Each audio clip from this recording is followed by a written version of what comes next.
Change is hard. Think about all the times in your life that you wanted to make a change. It wasn't easy, was it?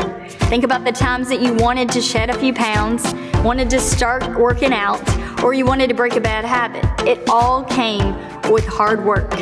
We're going to talk about having the right focus and how that can lead to major transformation.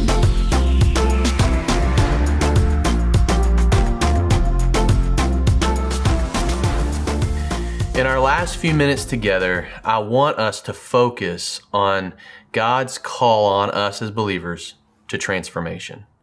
To transform is simply defined as moving from being one thing into another.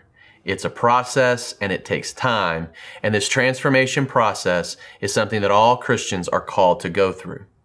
In Romans 12, 1 and 2, it says this: "Therefore I urge you, brothers and sisters, in view of God's mercy, to offer your bodies as a living sacrifice, holy and pleasing to God. This is your true and proper worship. Do not conform to the pattern of this world, but be transformed by the renewing of your mind. Then you will be able to test and approve what God's will is, His good, pleasing, and perfect will." Paul starts off this chapter of Romans with a very bold instruction to make yourself a living sacrifice, to literally lay everything down, which is how we come to Christ. When we give our lives to Christ, we give up everything, we demand nothing. Then he follows it with another instruction, I think intended to challenge us and make clear what being a living sacrifice looks like. And he tells us that we are to go through a transformation process, that we're not yet who God has created us to be, but we're not who we used to be anymore. We should be in a process of transformation, changing, being made different, being made new. For any transformation to take place, one of the central ingredients is a process. There has to be a plan. What is the plan for transformation? How's that going to happen?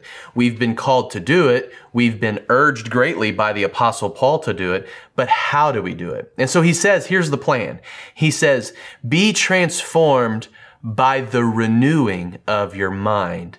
Paul understood something that we have to understand, that what I think about, I'll care about. And whatever I care about, I'll make sacrifice for.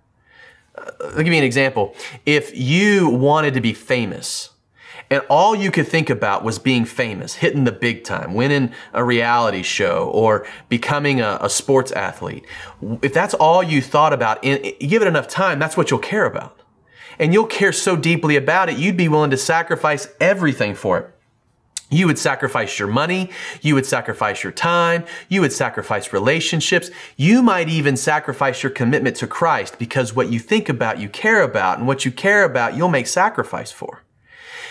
Paul says if we're going to go through a transformation, we have to stop thinking like that. We have to not think like that anymore. Don't conform to that way. When you see people on Facebook and Twitter and Instagram, when you have coworkers and they're living a certain way, don't live like that anymore. Be transformed. And he says the plan for that is to transform your mind. Think about different things, you'll care about different things, and then you'll make a sacrifice for different things. The result of this transformation is that we become a new person. The old person is gone, and there's a new person that stands in front of our coworkers, that stands in front of our family.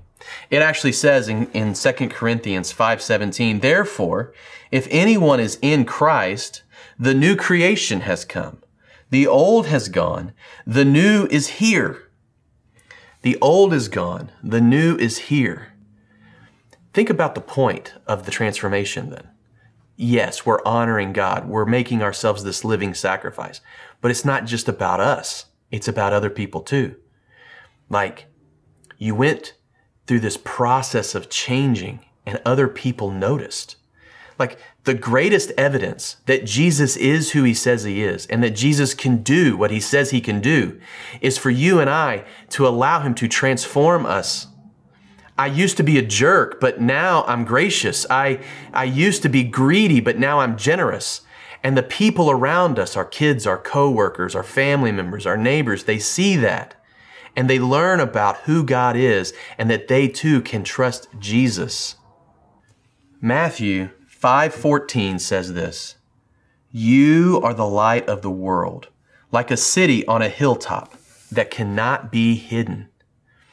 When we transform, when we grow, when we change what we think about, what we care about, and what we'll sacrifice for, everyone around us notices. All of a sudden, you think about God's will, God's glory, God's plans, God's desires. And that's what you start caring about. And you start caring about that so much that that's what you'll sacrifice for. You'll sacrifice your time, your energy, your money, your gifts, your talents, your vacation days. You'll sacrifice for His glory, for His will, for His plans. That's what it means to be transformed. As you move into your groups for our final time, I'll be praying for you. I'll be praying that through this conversation, God will begin to transform you and encourage you to take your next step toward life change.